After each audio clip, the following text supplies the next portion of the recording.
A maternidade dói? Sim, a maternidade pode doer. Eu sou Cristiane Silva, psicóloga perinatal, e hoje eu vim falar desse assunto com você.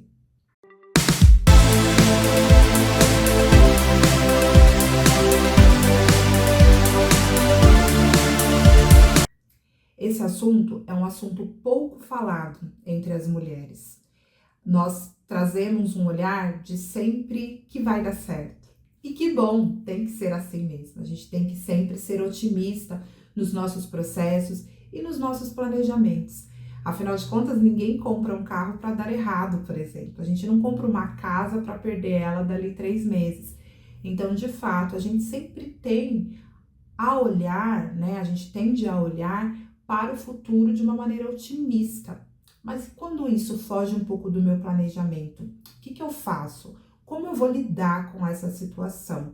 Fica comigo até o final desse vídeo, que eu tenho certeza que no final você vai perceber algo que talvez você tenha passado ou pode passar. E como que a gente pode fazer para que a nossa saúde emocional nesse processo esteja bem para receber o bebê, esteja bem para construir o meu futuro, tá? Então, fica comigo até o final desse vídeo que tem muita informação bem importante aqui para você.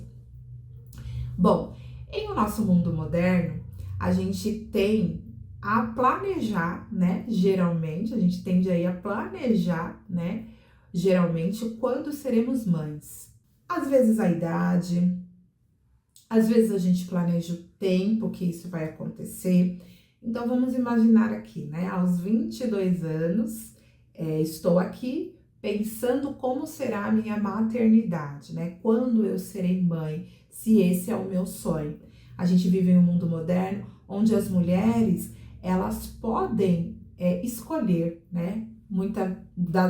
Na maioria das vezes. Por que eu digo a maioria das vezes? Porque a gente sabe que tem gestações que acabam vindo de uma forma não planejada, né? Se a gente olhar as estatísticas, no Brasil, 55% das mulheres não planejaram a sua gestação. Então, é bem comum isso acontecer, tá? Mas planejado ou não, geralmente existe um desejo dessa mulher em ser mãe. Então, ali a gente já começa a projetar um sonho, né? Ali, dentro ainda desse exemplo de 22 anos, aos 22 anos, eu penso em fazer uma faculdade, em ser bem-sucedida ali no meu trabalho, evoluir na minha profissão. E ali, quando eu tiver por volta dos meus 27, 28 anos, vou pensar em ser mãe, tá? Vamos imaginar esse cenário. Só que quando a gente vai, né, fazer o nosso primeira consulta ginecológica com esse viés, tá? Com esse olhar de planejamento de gestação, a gente pode se deparar com a primeira dor da maternidade, que é a dor de não estar tudo bem, de não fluir da forma que nós imaginamos que iria fluir, tá? Por quê? Porque quando a gente tá ali projetando o nosso sonho, o nosso futuro, como vai ser, que carinha vai ter, se vai ser menino, se vai ser menina, né? Se nos primeiros meses vai dormir comigo no meu quarto, ou se eu vou colocar já no quarto do bebê, né? Que escola ele vai frequentar no tempo, né, dele ali depois do processo, né? O que ele vai fazer, se ele vai ser um jogador de futebol, se vai ser uma jogadora de futebol, se vai fazer balé, se vai fazer dança, o que vai ser o meu bebê? Então a gente começa ali a projetar um pouco, né?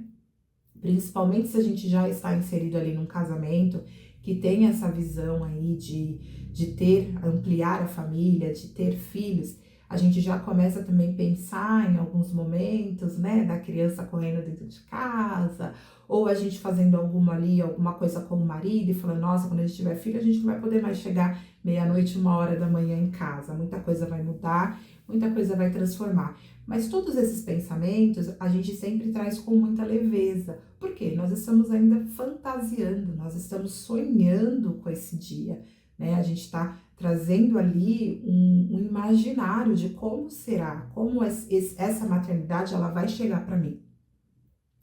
Quando a gente vai né, no ginecologista, as mulheres geralmente precisam ir no ginecologista uma vez por ano, né, para fazer todos os exames, ver se está tudo bem. Na maioria das vezes está tudo bem, em outras vezes precisa de algum tratamento mais prévio, então a mulher tem aí um tempo, né, para fazer esse planejamento, mas pode acontecer dela chegar ali, né, no ginecologista, o ginecologista pedir os exames e perceber que tem alguma alteração que precisa ser tratada antes mesmo de começar a tentativa de engravidar. E quando a mulher se vê diante disso, causa uma certa frustração. Ela começa a acessar um local de dor, tá? Pode acontecer da mulher ter algum problema, alguns nódulos no útero, por exemplo, e ter que fazer uma cirurgia antes. E isso vai trazendo para o imaginário dela até então o que não existia antes, que era a possibilidade de dar errado, a possibilidade de não conseguir alcançar o sonho da maternidade. E esse lugar, ele é um lugar de dor, é um lugar que a mulher precisa se reconectar com o seu corpo, mas logo no primeiro impacto, dói, machuca. Então, eu já começo a trazer esse olhar de dor para você, antes mesmo de ser mãe. A gente já tantos sonhos e projetos e futuros idealizados de como seria, e a minha realidade, ela apresenta outra, vai me colocando no lugar de sofrimento, né? Eu começo a sofrer, eu começo a pensar na possibilidade de dar errado esse meu projeto futuro. E eu também começo a entrar no lugar de culpa, porque eu fico pensando, né, na maioria das vezes, se eu tivesse começado antes, será que eu estava vivenciando esse problema agora? Quanto tempo será que vai levar para eu conseguir ser mãe? Será que vai dar certo? Será que não vai dar certo? E aí a gente começa ali a entrar num estado de medo, ansiedade, né?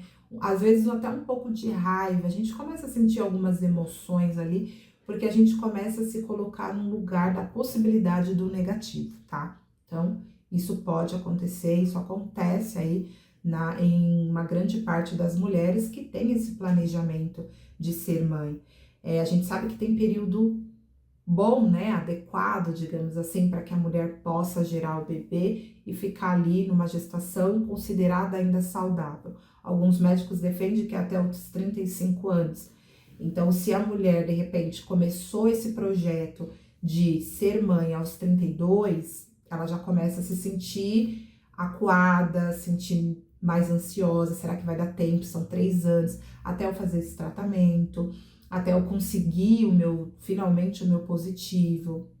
Será que eu vou conseguir? Será que eu não vou conseguir? E aí ela começa a entrar num estado ali de alerta, né? De dificuldade nesse processo. E é um lugar triste, é um lugar que de fato me faz chorar, me faz me sentir menos que outras mulheres, porque começa um processo de comparação, né? Eu começo a me comparar com outras mulheres que né? Pensou em engravidar, engravidou e ficou tudo bem. Tem mulheres que passam, às vezes, 1 ano ou até mais tentando engravidar, os exames ginecológicos está tudo bem com ela e com o parceiro e ela não consegue engravidar. E ela começa a entrar num estado de por que acontece com todo mundo e não acontece comigo? Será que tem algum problema, né, de errado comigo? E aí, às vezes, leva até por umas questões espirituais, né, de será que eu tô sendo castigada por Deus? Será que eu não sou merecedora de ser mãe? E aí começa vários serás, né, no entorno dessa mulher, e é difícil para ela, né? É difícil para ela acessar esse lugar da dor e não se comparar. É muito difícil a gente olhar pro gramado do nosso vizinho mais verdinho e não se comparar, né? Eu já tive, no meu caso, amigas que estavam ali em processo de engravidar e não conseguiam engravidar, e eu estava engravidando pela segunda vez. Eu tive muita dificuldade em contar para minha amiga que eu estava grávida, porque eu fiquei pensando como ela ia se sentir, né? Como que eu me coloquei no lugar dela, né? Entrei com uma empatia ali e pensei, poxa vida, né? fulana tá tentando engravidar já tem aí mais de 2 anos e não conseguiu, ela não tinha nenhum problema ginecológico, problema físico, mas ela não conseguia engravidar. E eu já estava conseguindo engravidar pela segunda vez, né? Então, entre estar feliz por mim, eu estava triste por uma amiga. E eu sabia ali que era uma dor que ela sentia e que era difícil para ela, porque tem algumas mulheres, né, que acabam não dividindo ali com medo da reação da amiga e a amiga se sentir isolada, porque que as pessoas precisam, né, me enganar, entre aspas, ou não me dizer a alegria delas por conta do medo de como eu vou olhar.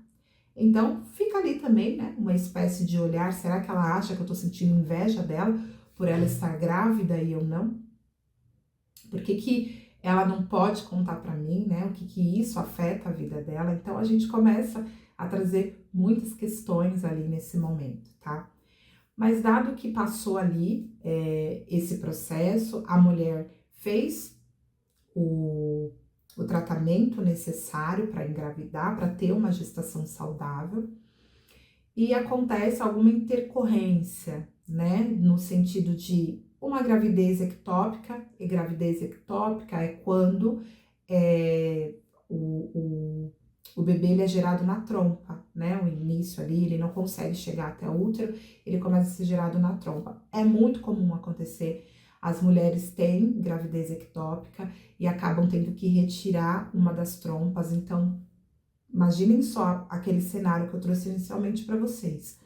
Uma mulher que iniciou o seu planejamento familiar, percebeu que existia ali um problema a ser resolvido antes de ter a gestação, de gerar esse bebê, e quando finalmente pôde iniciar, né, o processo de tentativa, descobriu uma gravidez ectópica e precisou tirar uma das trompas. Ela só tem uma trompa, então a chance dela, digamos ali que era 90% de gerar o bebê, cai mais ainda. E aí, como lidar com tudo isso? Será que eu vou conseguir ser mãe? Será que vai dar tempo de chegar até os meus 35 anos sem gerando um bebê para não ter uma intercorrência? Não que não possa ser gerado bebê depois dos 35 anos, tá? Mas a ciência ali traz que existe alguns riscos após os 35 anos. Então, também existe um funcionamento do nosso corpo que precisa ali, né, ter consciência, ser respeitado. A gente precisa saber quais são as nossas possibilidades, né, para engravidar. Bom, e aí voltando ao nosso cenário, né, de uma gravidez ectópica, onde eu perdi uma das trompas, e eu tenho somente uma chance de engravidar, que é através dessa outra trompa, né, na verdade. Uma chance no sentido de ter somente um canal, não que somente uma vez ela iria conseguir. Mas tem muitas mulheres, né, isso é uma notícia boa, que conseguem engravidar somente com uma trompa, tá?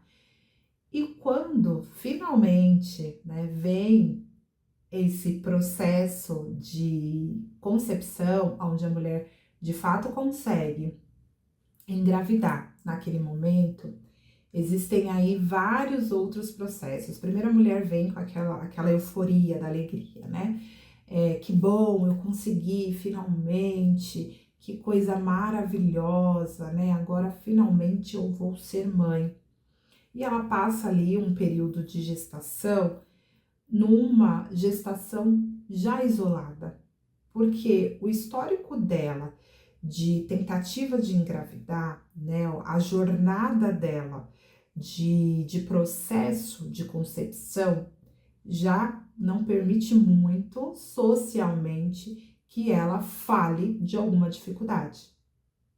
Porque imagina só, uma pessoa em que teve todo esse histórico de dificuldade de engravidar, quando finalmente engravidar, ela reclamar que os enjoos, ela tá passando muito mal, que ela vomita bastante, que ela tá com muito sono, que a sociedade não permite, né? Dentro da visão, assim, mais social, porque já vem o julgamento, já vem o lugar de, poxa vida, mas você quis tanto, agora ao invés de você agradecer, você tá reclamando.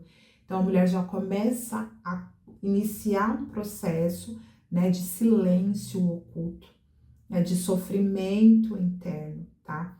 E veja, não é porque você está reclamando que você está não gostando da condição que você está agora. A condição que você está agora pode ser uma condição muito favorável. É uma condição muito favorável, porque você sonhou com esse momento. Você sonhou em ser mãe. Aí você está gerando o seu sonho, mas não te coloca num lugar de não poder reclamar. A gente pode reclamar, porque a gente não está reclamando do bebê, a gente não está reclamando do sonho realizado, e sim desse processo que não é um processo fácil. E pelo fato de a maternidade ainda ter esse olhar de romantização, onde tudo é belo, onde as pessoas não têm dificuldade, que o vômito, o enjoo é apenas uma fase, ela logo passa, e depois fica tudo bem, de fato logo passa. Mas nessas 12 semanas, imagina só, 12 semanas são 3 meses, para você ficar enjoada, não conseguir comer, só de sentir o cheiro de perfume de alguém, você já passa mal. Uma comida que você estava super habituado a comer, e agora você não consegue nem sentir mais o cheiro daquela comida. Tem muita mulher que trabalha, né, sendo exposta a cheiros. Mulheres, por exemplo, que trabalham em restaurante grávidas, né? É uma tortura para ela. E mesmo tendo um histórico ali, né, de superação, digamos assim, né, de muito trabalho para conseguir estar grávida, não coloca num lugar de não sentir, né? Seria muito bom se a mulher não sentisse, né? A partir do momento que, dependendo da minha dificuldade, da minha gestação, eu não sinto alguns sintomas, e não é o caso, tá?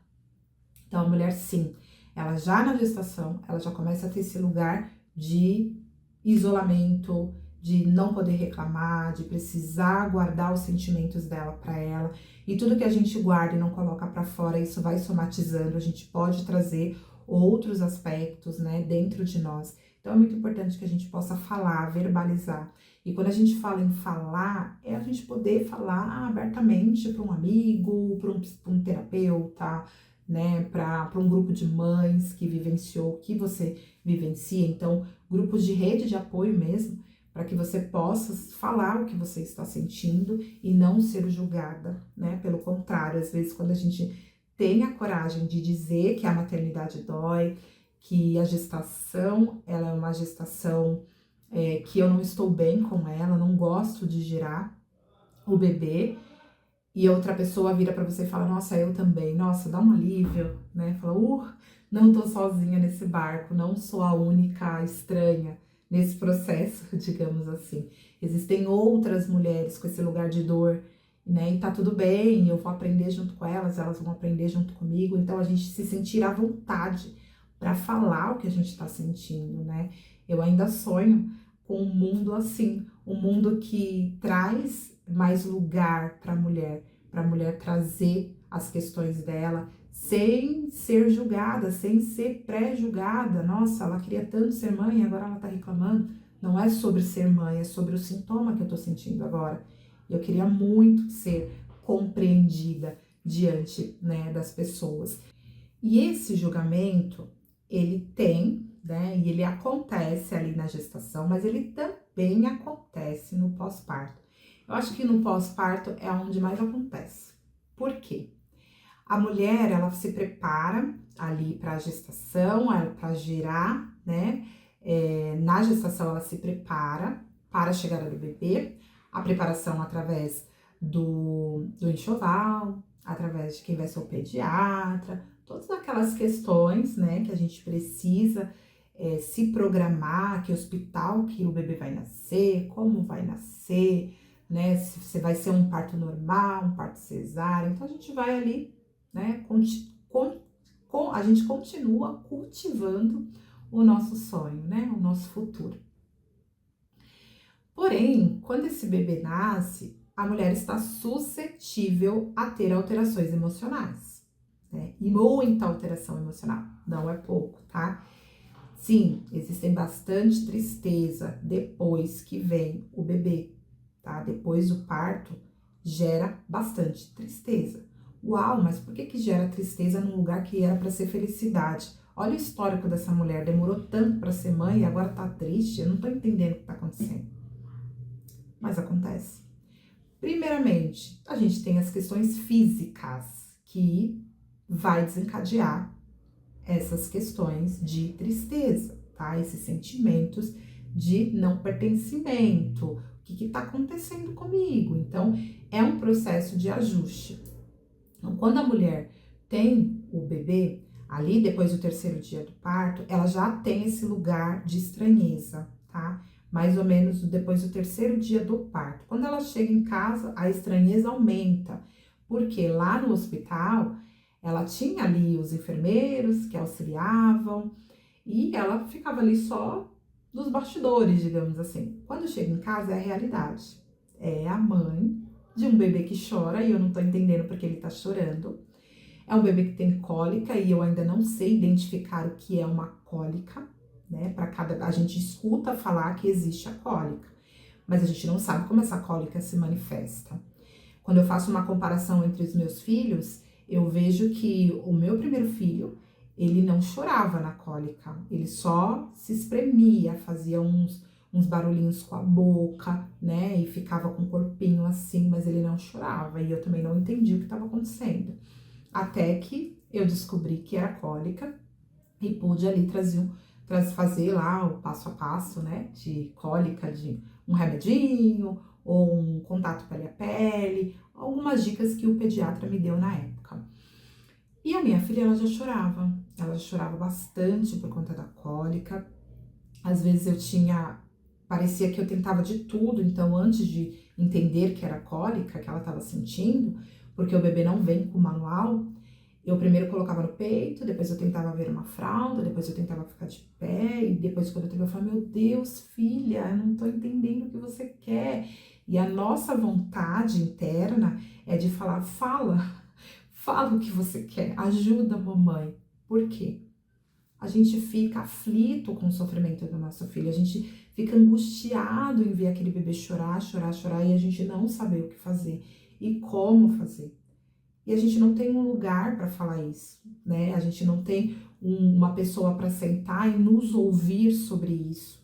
Que eu tô me sentindo impotente, eu acho que eu não sei ser mãe, e agora? Onde eu devolvo essa criança? Né? Mas não é por falta de amor ao bebê. Eu não estou gostando daquele bebê, eu não estou gostando de não saber dar conta da situação. Porque veja, gente, a gente passa por um processo de sempre buscar o controle da situação. Então, eu sempre tô ali no controle, eu sei o que vai dar. E a gestação é uma grande falta de controle. Porém, ainda vejo o controle, tá? Eu, enquanto psicóloga, vejo o controle como, na verdade, uma falsa sensação de estar no controle. Por quê? Né? A gente planeja, então planejamento ali do que vai dar, o que pode dar de errado. Olha, então se dá certo, ok. Se der errado, eu vou fazer isso. Na gestação, no pós-parto, desculpe, na verdade, não tem como a gente falar, ah, tá, então não deu pra mim, o peito não deu certo, então eu vou tentar uma fralda, e eu tentei a fralda e não deu a fralda. As coisas estão acontecendo, as coisas estão fluindo, parece que a criança tá ali querendo que você sane, né, você traga o alívio porque ela tá sentindo e você não sabe o que ela tá sentindo.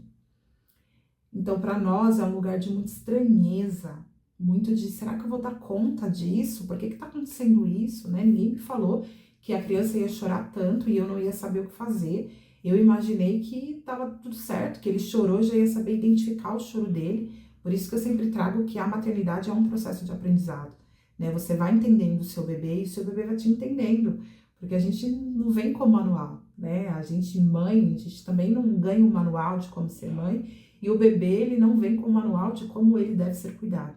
Então, a gente vai ali trazendo, né, diariamente, formas de identificar. Então, com o tempo, a mulher já vai identificar que aquele choro é um choro de fome. Eu lembro que o choro de fome, para mim, tá? E cada bebê é um bebê, então cada bebê vai representar o seu choro de uma forma. Para mim, os meus filhos, quando eles estavam chorando por fome, eu colocava próximo ao peito, eles faziam um barulhinho e abriam a boca. Então eu já sabia, né? E era um barulhinho de alívio, eles faziam aham, aham, aham, né? Era realmente um barulhinho de alívio. E aí eu falava, olha, então é o peito que ele tava querendo. Então eu fui aprendendo com o meu filho, ninguém falou para mim que esse aham poderia ser, né, por conta da fome. E aí realmente trazer um alívio, tal. Então, a minha escuta ativa para entender o meu bebê me favoreceu nesse processo, tá? Mas eu não tinha com quem falar. Eu lembro que eu fui falar para uma amiga na época, né? E eu passei o meu primeiro filho, eu fiquei 5 meses para conseguir engravidar. E aí, quando eu falei para uma amiga, eu tô me sentindo estranha, né? Eu choro muito, não sei o que que tá acontecendo, né? E eu tava passando pelo baby blues. Ela falou, ah, Cristiane, estranho mesmo, né? O que será que você tá sentindo? Mas, depois de muitos anos depois, ela veio me confidenciar isso, que ela olhou e falou, ué, meu Deus, mas por que ela tá chorando se ela queria, né, ter um filho e agora tá chorando? Eu não entendi nada. E causa estranheza para a sociedade, porque a mãe não fala da parte ruim, né, da maternidade. Não é a parte ruim, gente, acho que não é a parte ruim exatamente, mas a parte negativa, o lado B da maternidade. Eu acho que quando a gente fala ruim, traz um peso, né, para a palavra. Mas vamos colocar o lado A e o lado B da maternidade. Então, quando a gente não traz o lado B da maternidade, as pessoas não sabem sobre isso.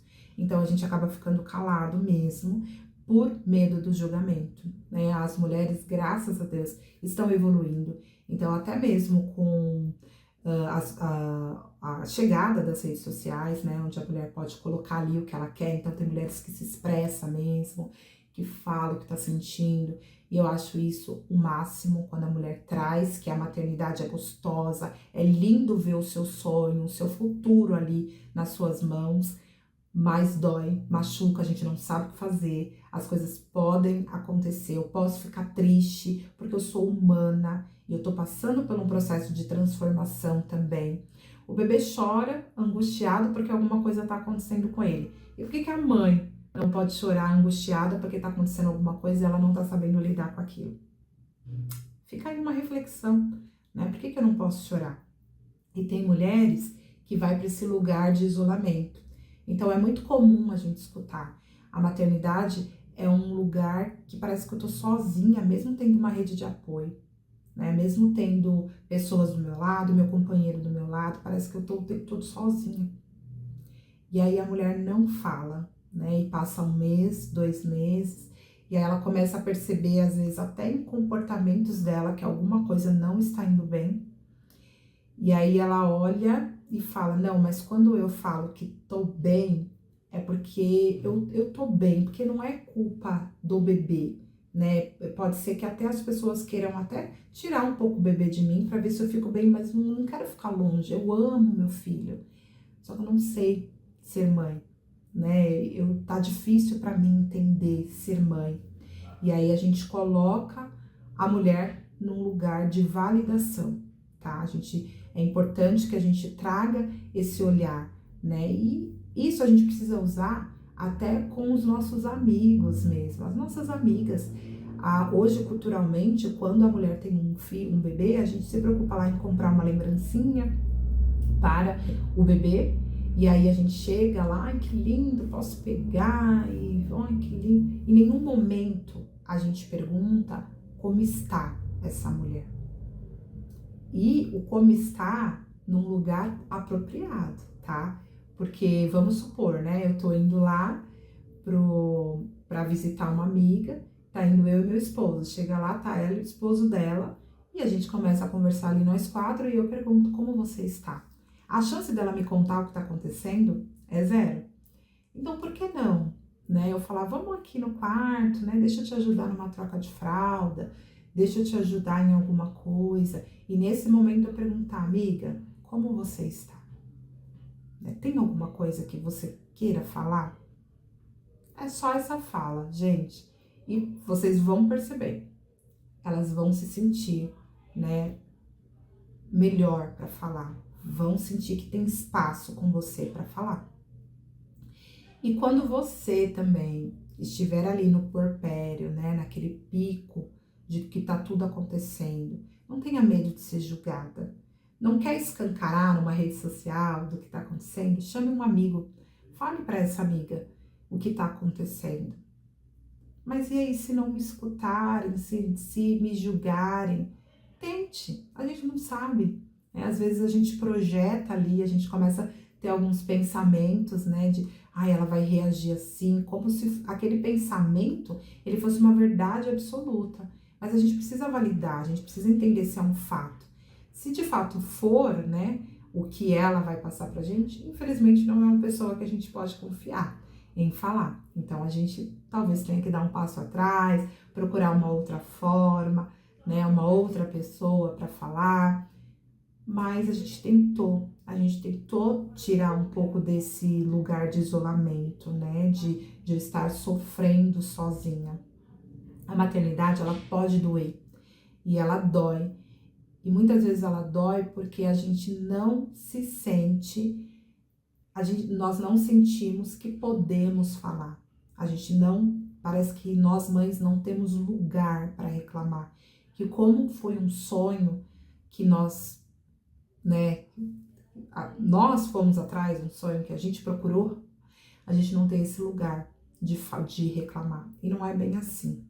A maternidade dói porque somos humanas, a gente está passando por um processo de transformação. E a transformação dói, machuca. Dá até pra gente fazer uma comparação com as cirurgias estéticas. Que a gente primeiro fica horrível, fica feia demais, né? Dependendo da cirurgia. E depois a gente olha e fala, nossa, né? Que lindo! Você passaram 3, 4 meses, olha que legal.